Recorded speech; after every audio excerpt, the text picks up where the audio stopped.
Bonjour, aujourd'hui je vais vous montrer comment créer des shaders avec Godot. Donc ce sera en utilisant le langage propriétaire de Godot.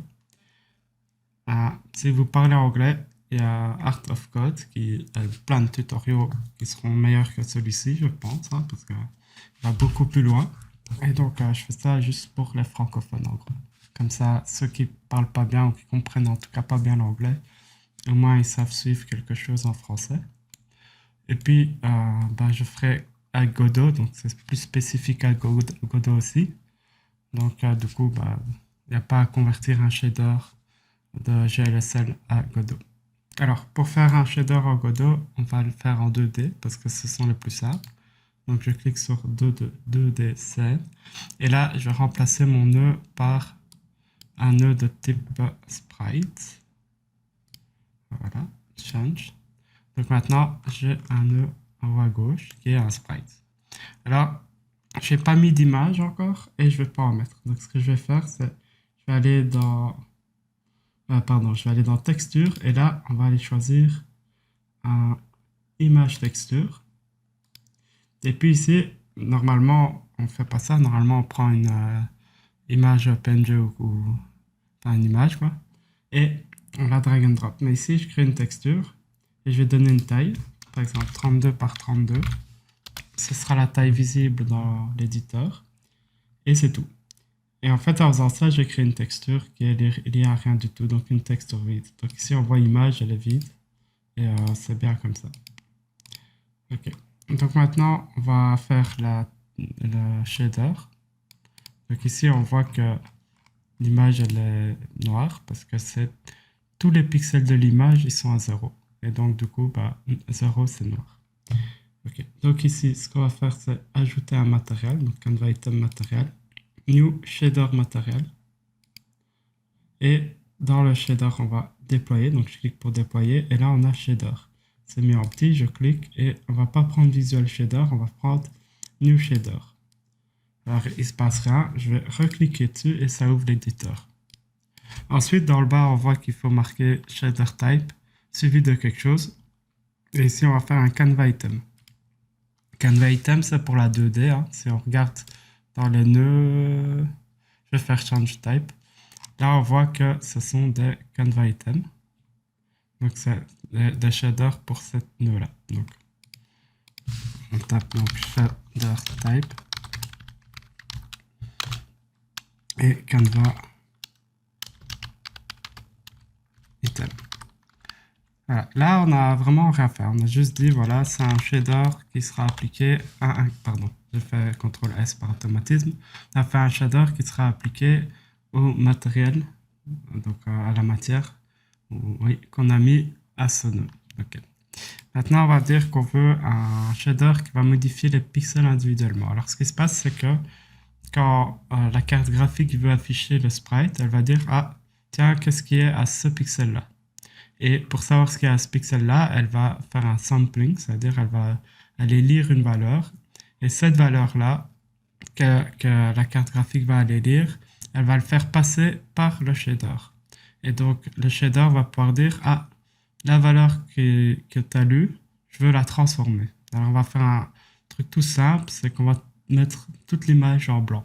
Alors, pour ça, on va écrire void fragment. Et donc, c'est des fonctions qui sont prédéfinies et qu'on peut réécrire. Donc ici, je vais écrire la fonction fragment.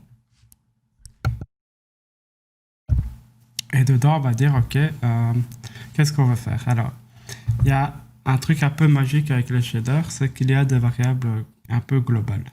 C'est-à-dire, elles sont là, elles existent, on peut les manipuler. Et c'est pour ça que la fonction void, ça veut dire que la fonction ne retourne rien.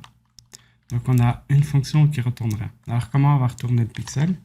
Pour ça, on va utiliser la variable globale color, qui prendra la couleur du pixel courant. Alors je vais faire color égale, et on va faire avec 4, 1.0. Voilà. Alors en faisant ça, j'ai créé un vecteur de 4 éléments, donc voilà.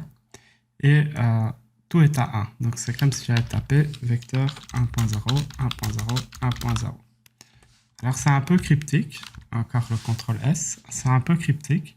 Mais chaque composante est une couleur et la dernière est l'opacité. Donc ici, si je mets par exemple 0.5, voilà, après que ça s'ouvre, on voit que c'est devenu plus clair parce qu'en fait, c'est la transparence. Et donc, du coup, on voit un peu l'arrière-plan au travers du blanc. Alors, la première couleur, c'est le rouge. Alors, on va mettre à 0. Alors, on peut voir aussi que quand on fait 0.0, c'est équivalent à 0.0. Et 0 point aussi. Donc, je pourrais faire ça. Donc, ça permet en fait de dire c'est 0, mais c'est un float. Parce que ici, dans les fragments, on doit dire si c'est un entier, donc integer, ou un réel, un float. Et donc, ici, on a besoin de float. Et donc, je mets des points pour dire que ce sont des floats. Alors, le dernier, je vais le mettre à 1. Et pour les vecteurs, ça fonctionne de mettre à 1 parce que les vecteurs sont un peu plus intelligents. Mais par exemple, si je fais 1 plus 1.1, et ben là, le plus, lui, il n'est pas intelligent. Et donc, en bas, on voit qu'il dit, je ne peux pas ajouter un entier et un réel. Donc, int entier, float réel. Donc, il faut faire attention à ce qu'on envoie. Et donc, du coup, moi, je mets tout en float. Comme ça, si j'ajoute un plus quelque chose, j'ai pas d'erreur. Ok, on va tester un peu. Donc, si je mets 1 dans rouge, pas 1 comme ça, mais 1 comme ça, on a de rouge. C'est un peu attendu. Si je mets 1 dans le green, donc le vert, ça nous donne du vert.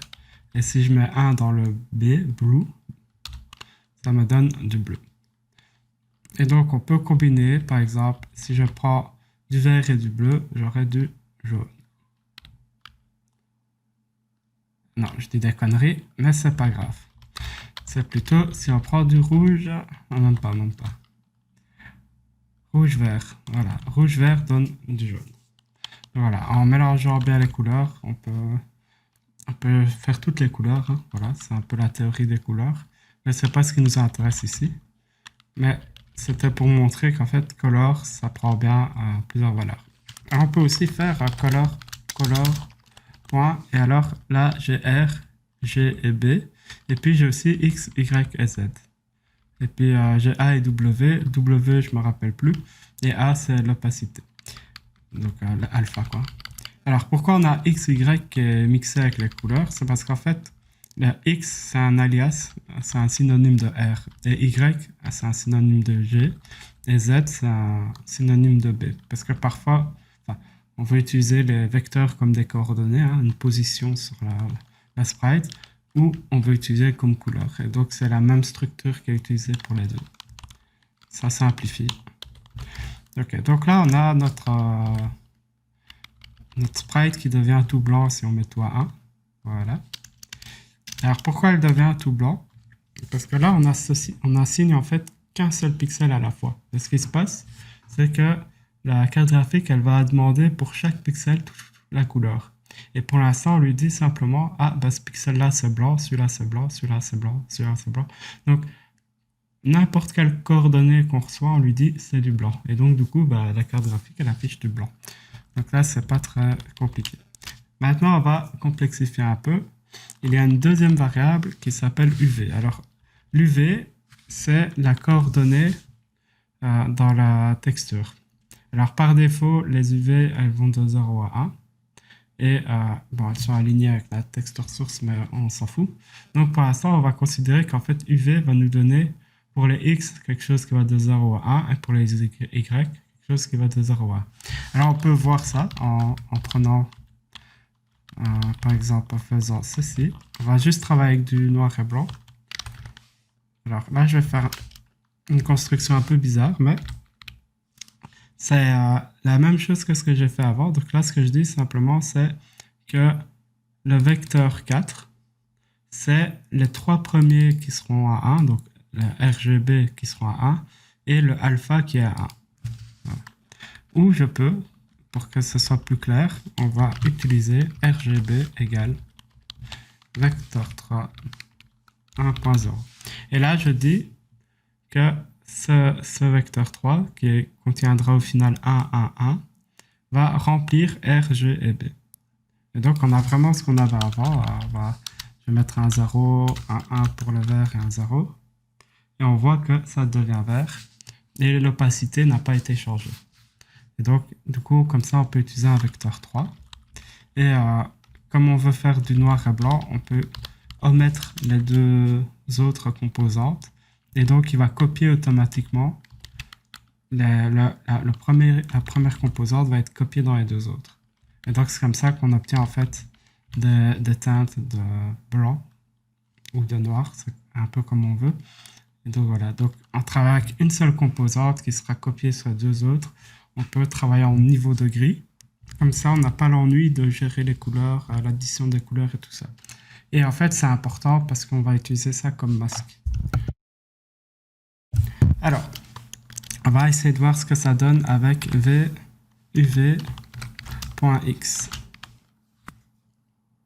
Et là, on voit, on a un dégradé. Alors, le noir, c'est 0 et le blanc, c'est 1. C'est un dégradé linéaire. Même si visuellement, en fait, quand on regarde, on voit que c'est un peu bombé vers nous. C'est une illusion. C'est parce qu'on est nul avec nos yeux. Donc, on ne sait pas bien voir les choses linéaires. On est habitué à ce qui est logarithmique. Et donc, du coup, on a une perception comme ça un peu déformée. Mais c'est purement les yeux qui font ça.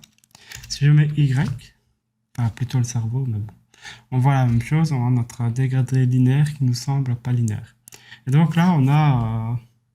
voilà, on voit en fait que l'origine de notre sprite, si on veut, est en haut à gauche. Alors, il est intéressant de savoir que le X et le Y, ils vont de 0 à 1. Donc, c'est pour ça qu'on va de noir à blanc. Alors, si maintenant, j'ajoute, par exemple, 0,5, ben, on voit que le noir, ben, il a reçu 50, une demi en plus, et donc il est gris. Et puis, au milieu de notre sprite, là où il y a la croix rouge, on voit que c'est tout blanc, et puis après, ça reste tout blanc. Après, bon. Là, comme on a du mal, on pourrait croire que ça redescend, mais c'est aussi une illusion. Ça reste bien supérieur. Et donc, ce qui se passe, c'est que quand on est plus grand que 1, c'est du blanc. Quand on est plus petit que 0, c'est du noir. Donc maintenant, si je soustrais 0,5, voilà, tout en haut, on a du noir jusqu'au milieu, et puis on a le dégradé. Parce que tout ce qui est en haut de la croix rouge est négatif. Et donc, c'est noir. Voilà, donc ça, par défaut, plus petit que 0, négatif, plus petit que 0 noir, plus grand que 1 blanc. Facile. Ok, donc là on a compris un truc important. Maintenant, pardon, on va essayer de dessiner par exemple un cercle. Alors, directement on passe de... Non, on va pas faire un cercle, on va dessiner d'abord l'espace divisé en deux. Parce qu'ici, ce qu'on a, c'est un dégradé. Et par exemple, on voudrait la partie du haut noir et la partie du bas blanche. Alors pour faire ça, on peut utiliser une fonction qui s'appelle step. Et step, on va lui donner plusieurs paramètres. Donc, on va lui donner un paramètre, pardon. Donc ici, on va lui donner le paramètre à partir de quand ça vaut 1. Donc on va mettre, par exemple, 0,5. Et donc, jusqu'à 0,5, c'est 0. Et puis, à partir de 0,5, ça devient 1. Si on avait fait pour x, bah, on aurait dans l'autre sens. Donc 0. Et puis, quand on dépasse 0,5, ça fait 1. Et donc, si je mets 0,8, on va décaler l'horizontale à droite. Et si je mets 0,2 par exemple, bah, ça sera tout à gauche. On aura une fine bande noire. Voilà. Et déjà avec ça, en fait, on peut créer des choses intéressantes. Par exemple, ici, si j'ai 0,8, on voit que le blanc, il est juste à droite. Et si je fais, par exemple, 1 moins ça, et alors là, je vais avoir une erreur. Donc, si je fais 1 point, là, on voit que ça inverse. Donc maintenant, le blanc, il est tout à gauche et alors la barre noire, elle est juste à droite. Hein.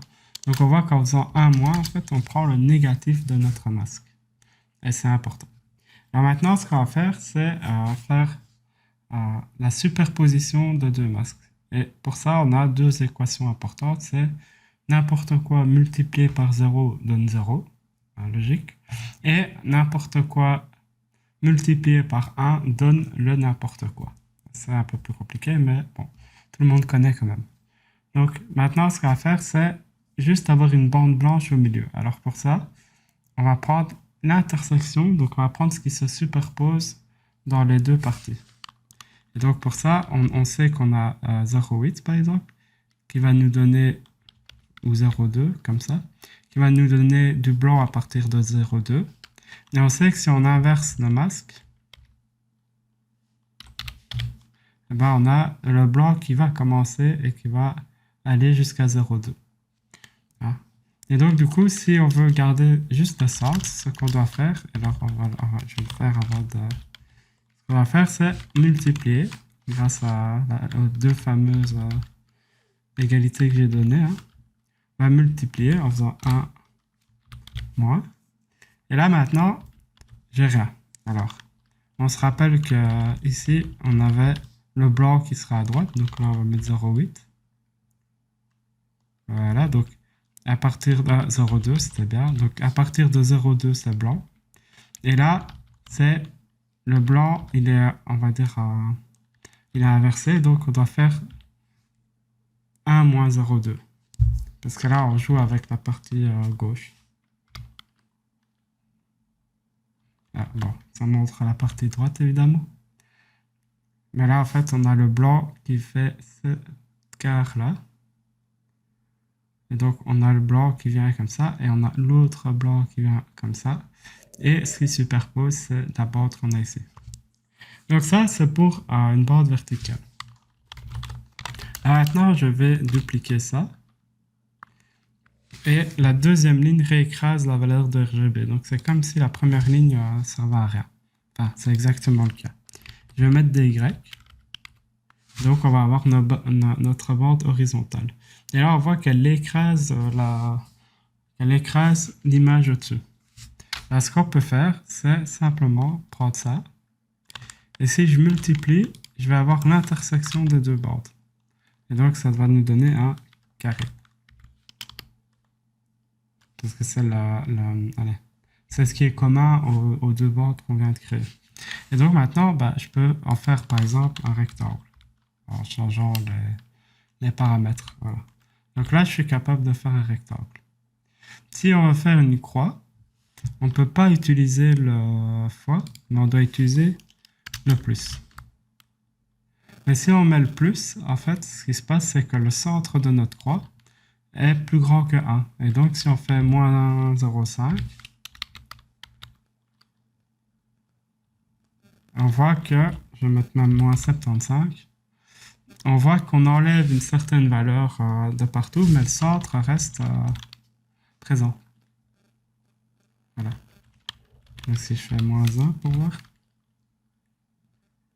Voilà, donc on voit que le carré, il y est deux fois. Et donc en enlevant 1, ça nous laisse le carré. Donc c'est pas bien en fait. Et donc dans ce cas-là, on peut utiliser le max.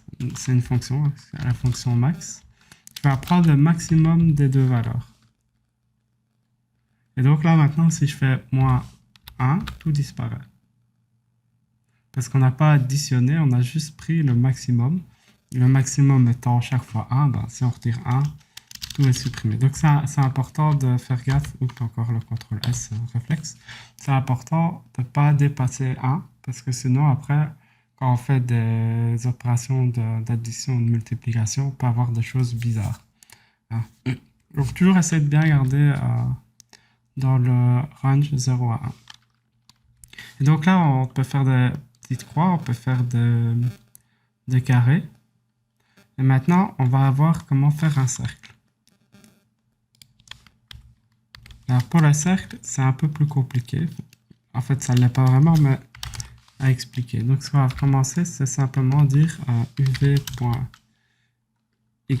Alors oui, je vais faire même plus simple. On va prendre juste rouge et vert égale uv.xy. Là, ce que ça nous montre, c'est un truc un peu bizarre. Et là, je vais juste supprimer le R et le Y, le G et le Y. Et donc, on a X égale... pourquoi est-ce que... Rouge égale uv.x. Je m'attendais à avoir un truc qui devient de plus en plus rouge et j'ai ça.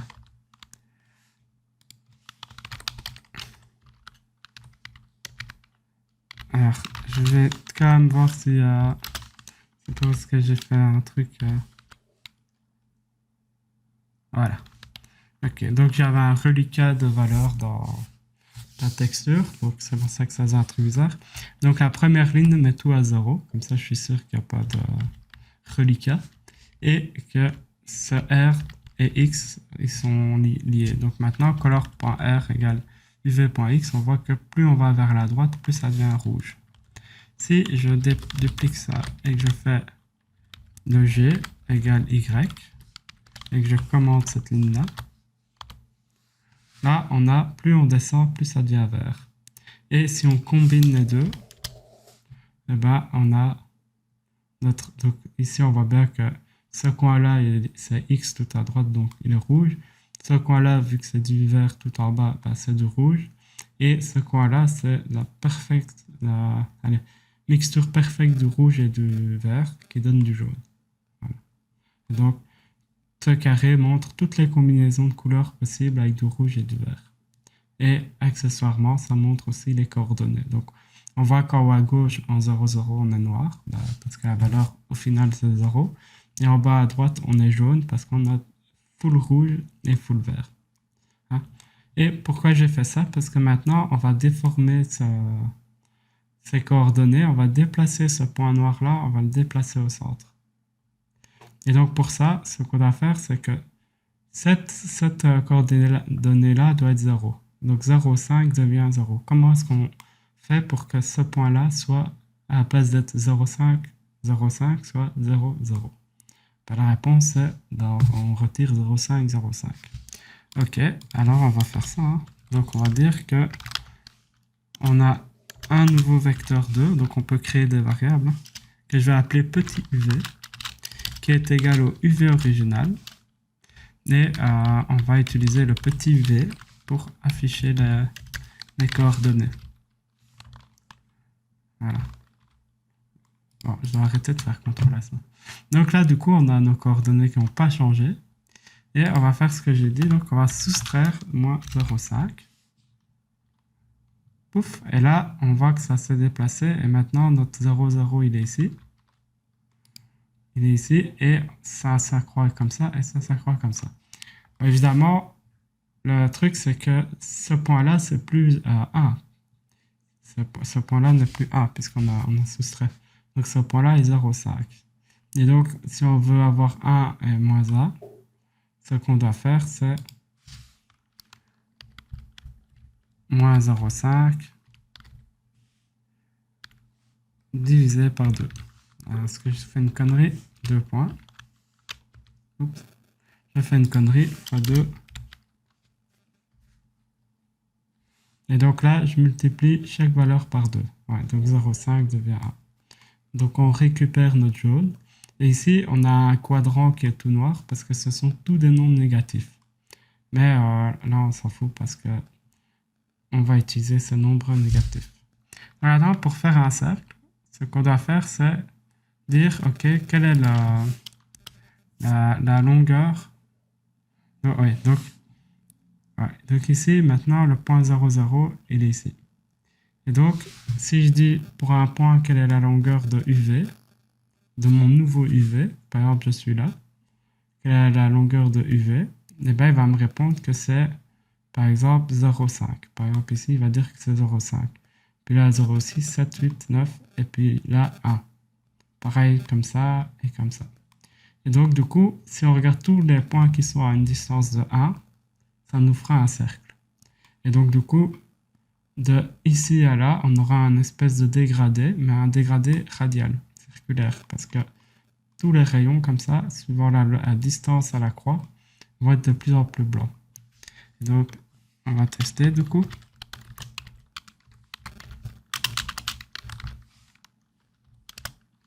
Et ici, on a dit, on va dire distance. Et il y a une belle fonction pour ça.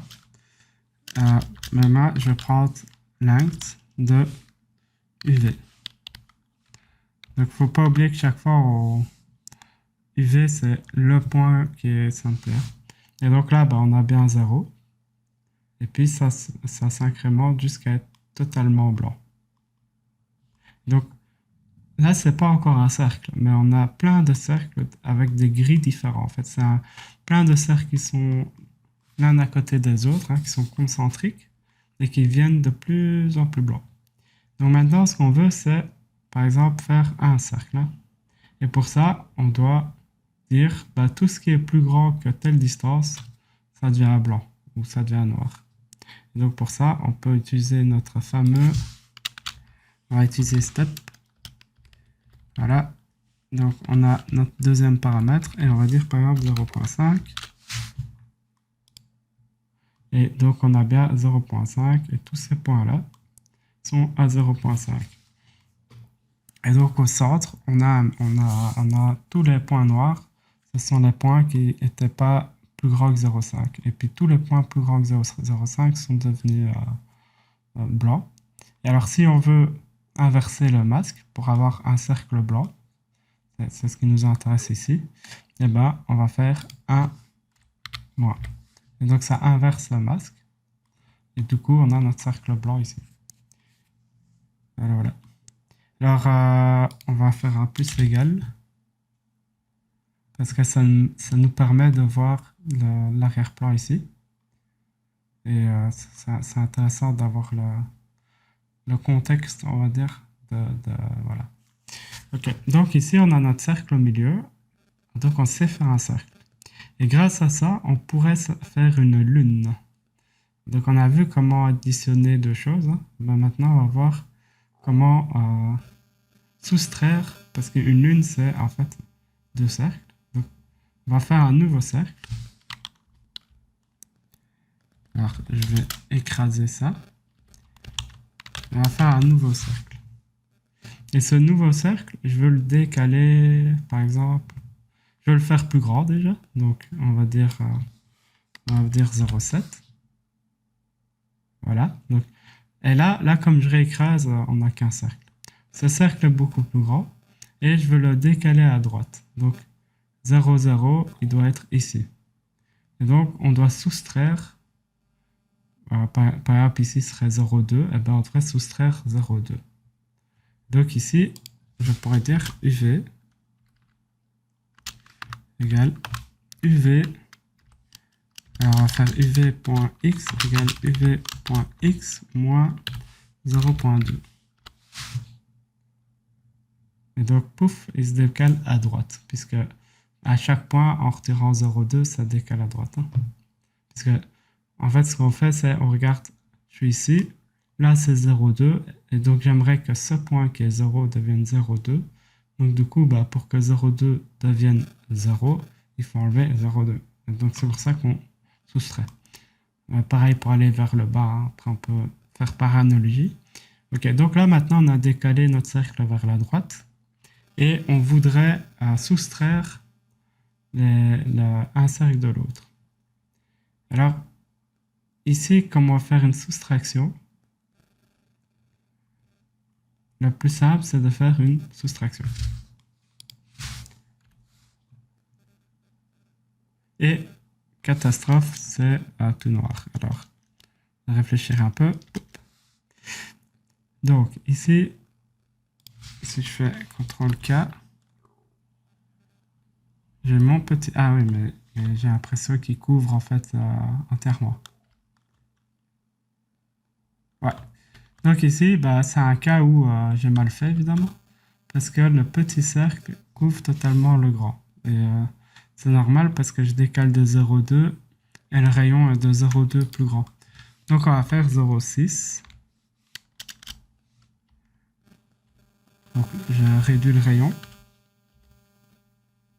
Voilà. Bon, c'est pas tip top. Donc, du coup, je vais me ramasser un 0,5 si je comprends bien. Ah oui, c'est joli comme ça. Alors là c'est exactement deux fois le même cercle. Ah ben, je pensais qu'il fallait faire un cercle plus grand. Et on peut déformer un peu. Donc, je peux aussi le monter un peu. Donc,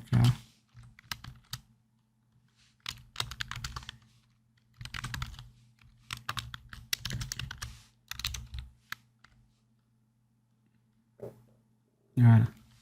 Donc là, on a notre petite lune, bien sympathique. Mais par contre, ce qui se passe, c'est que on a soustrait aussi un de choses qu'on ne devrait pas. Donc, ici, j'ai toute une partie du cercle qui est en négatif. Et ça, c'est pas bien. Et ça, je peux le voir en faisant plus 1.0. Et magie, ah oui, parce que c'est un peu con ce que je fais. Donc, on va faire color.rgb égale vec3 plus égale vec3 de 1.0. Et là, tout a été ajouté, mais cette partie-là était en extra négatif. Donc, du coup, bah, elle est toujours égale à 0. Et donc, c'est pour ça que bah, c'est noir. Et donc, là, on va corriger notre problème en faisant un clamp. On pourrait... alors, je pense que... Mais je vais quand même tester. Égale clamp 0, 1, 2, color. Bon, je pense qu'on peut pas réassigner comme ça, mais... Ici, je me trompe peut-être. Int, ah, je dois quand même... Ok, c'est toujours... Donc, il faut lui donner 3 paramètres les mêmes.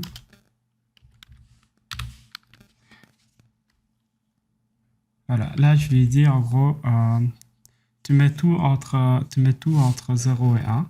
Et donc, tout ce qui est plus petit que 0 devient 0, et tout ce qui est plus grand que 1 devient 1. Donc, du coup, c'est tout blanc. Ça veut dire qu'en faisant plus 1, tout devient blanc, et donc, il ne reste plus quelque chose de négatif qui va devenir 0. Donc, si je supprime la ligne, ça devrait me sortir une lune, et ça ne le fait pas. Ça, c'est parce que je prépare pas et que je fais un peu comme ça. Donc, pourquoi? Ben oui, pourquoi? C'est une bonne question. 0, 1. Mon clamp peut-être pas bon? Ok, oublions le clamp, mais on va quand même supprimer le négatif. Et pour ça, on peut faire le clamp ici déjà. 0, 1. Donc je le fais au niveau de la soustraction elle-même. Enfin.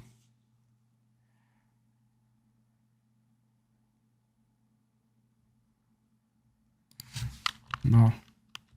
Ça va pas ça. Voilà, ça c'est un peu le chipotage. Donc j'enlève ma lune. Et puis après, de toute l'image, je prends mon point. Ouais, c'est bizarre parce que...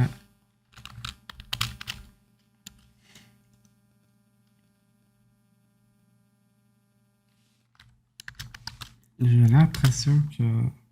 Donc je vais de 0 à 1.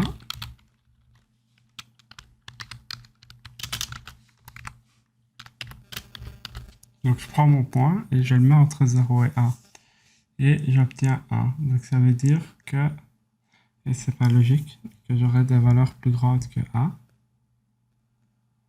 Ou, ouais. Et donc, du coup, il met tout à 1. Et donc, il est possible que j'avais raison dans ma pensée. Donc, on va tester un autre truc. Je vais passer par une variable temporaire.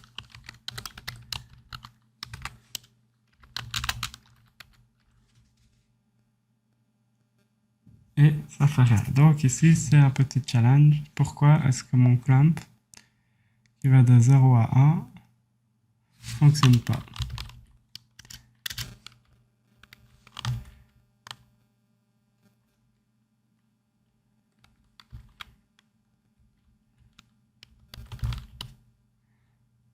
T'as aucune idée.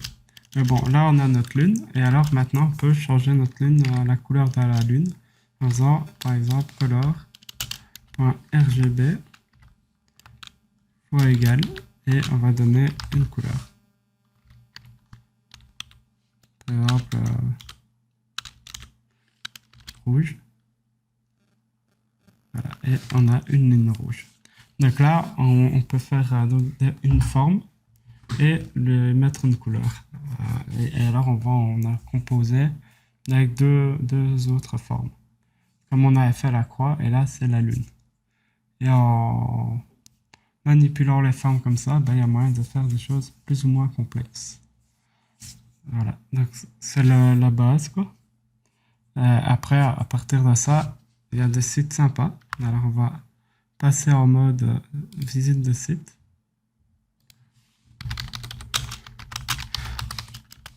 Alors, un site très important, c'est The Book of Shaders. Et donc ici, on a directement dans le navigateur, si on clique Shapes par exemple, alors on a des explications.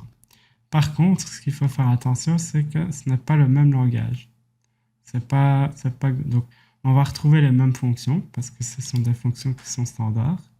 On va trouver les mêmes types, mais certaines choses seront un peu différentes. Par exemple, ici, on a gelfrag color à la place de color. Bon, après, les conversions ne sont pas trop compliquées.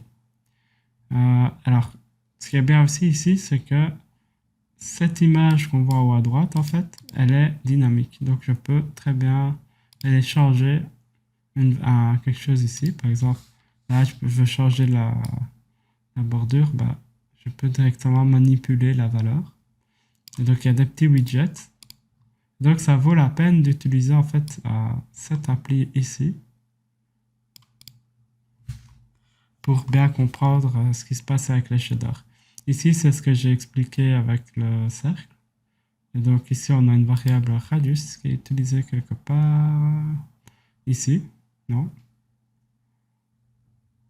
Est-ce que c'est appelé là? Donc on a notre 0,9 et on peut changer le rayon du cercle. Donc c'est un truc avec lequel vous pouvez jouer pour bien comprendre ce qui se passe. Et alors ici, il y a des choses à décommenter. Donc on peut décommenter et voir les autres possibilités. Enfin, voilà, donc ça c'est vraiment, celui-là il est pas mal, c'est pour faire des polygones, hein. Donc si je mets 7 ou 8, on va avoir un octogone, voilà. Et donc c'est pas mal aussi. Et on peut toujours combiner, hein. Donc une fois qu'on a le color qui est mis, on peut créer un autre polygone et faire l'intersection, etc. Ça a l'air bien, mais c'est plus disponible pour l'instant. Donc voilà, donc c'est un truc très bien pour apprendre également et c'est disponible en français. Donc si je clique en haut à droite, voilà, on a français, pouf. Et maintenant, on a l'explication plus facile à lire. Voilà. Donc bah voilà, j'espère qu'avec ça, vous avez de quoi commencer avec Godot. On peut voir, c'était pas trop compliqué avec Godot d'arriver à faire une petite lune. Alors, ce qui est marrant, c'est que ça paraît, quand on voit ça comme ça paraît compliqué. Mais pour rappel, c'est juste deux cercles. Donc voilà. On peut également, allez, on va faire un dernier, c'est faire tourner la lune. Alors pour ça, on va transformer notre UV. Et donc on peut faire UV égale mat 3, mat 2 ou mat 3. Ça c'est une bonne, on va faire mat 2. Mat 2 et on va devoir donner des sinus cosinus. Alors, on va taper cosinus de angle par exemple. Ah oui. Donc là, on a besoin d'un vecteur 2. Il n'y a pas de honte à aller voir sur Wikipédia. Hein. Si c'est pas frais dans la tête. Ok, et là, on va faire un vecteur 2 pour la deuxième colonne de notre matrice. Moins sin de angle. Et cos de angle. Alors là, Godot essaie de nous aider, mais ça marche pas toujours très bien. Mais là, on dirait que ça marche. Ok. Et donc, on va créer une variable qui est notre angle.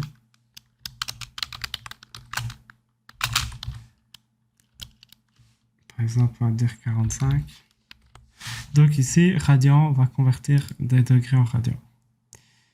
Et invalide, vecteur 2, oui, voilà, oui, fois UV, parce que c'est UV qu'on veut transformer. Et donc là, maintenant, on a fait tourner la lune de 45 degrés. Donc 0 degré et 45. Et donc, pour preuve que c'est bien une rotation comme il faut, si on prend 180, ça sera presque miroir. Voilà. Et donc voilà, avec ça, vous allez déplacer la lune, la faire tourner, lui faire changer de couleur, l'agrandir ou la rapetissir en changeant ici le rayon. Donc essayez de tout faire avec votre lune, c'est magnifique. Et donc, ouais, c'est procédural en quelque sorte, puisque l'image, elle n'existe pas vraiment. Hein. Et c'est super rapide, parce que c'est la carte graphique qui va exécuter ça. Et elle, en fait, elle exécute pour chaque pixel en parallèle. Donc, et alors, l'autre truc pas mal aussi, c'est que si je zoome, ben voilà, là je suis à 6400% et c'est net quoi. Là, il n'y a pas de. Ah, il n'y a pas de.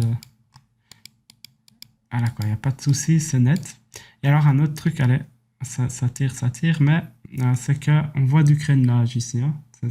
C'est pas joli quand même, hein. Donc c'est net, c'est sharp. Mais en échange, on a du crénelage. Et ça, c'est parce que bah, la CPU, la carte graphique, CPU, le GPU, pardon, là, il peut pas sampler non plus 1 milliard de points, quoi. Donc, du coup, il y a une limitation quand même, et du coup, on a ça. Voilà. Puis les pixels, ils ont une certaine largeur aussi. Donc, du coup, tout ça, ça fait que ça donne des choses comme ça. Alors, une astuce pour rendre ça plus joli, c'est de faire un espèce d'anti-aliasing. Alors là, on se dit, wow. Alors, on a déjà tout ce qu'il faut. Donc ici, on a step. Et ben, on va remplacer step par smooth step. Tiens, je ne savais même pas qu'il y avait smooth.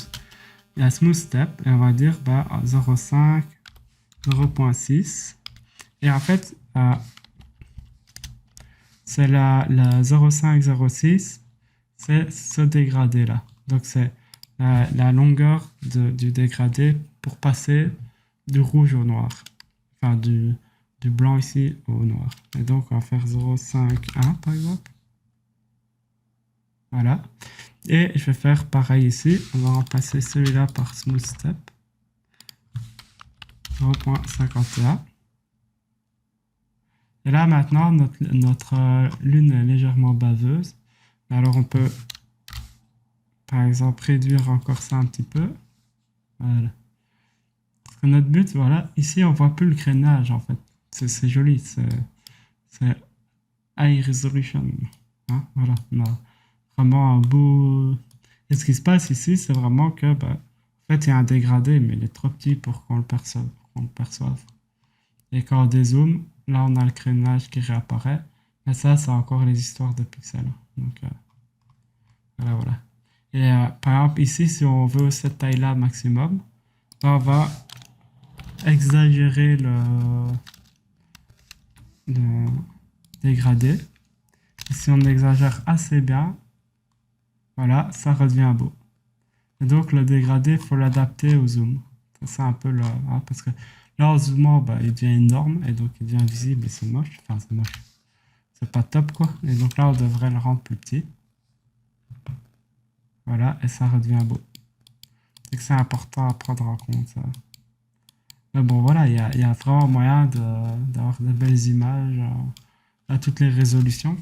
Et ça prend pas de place parce que c'est 15 lignes de code pour faire sa lune. Bon, après qu'il peut être tourné et tout ça. 15 lignes de code et Et puis, ouais, ça pourrait être une image de cette taille-là. Ah non, c'est bien, quoi. D'où l'intérêt d'avoir des shaders. J'espère que ça vous a plu et que vous pourrez vous amuser à faire plein de choses fantastiques. Pas juste des lunes, évidemment. Il faut un peu explorer.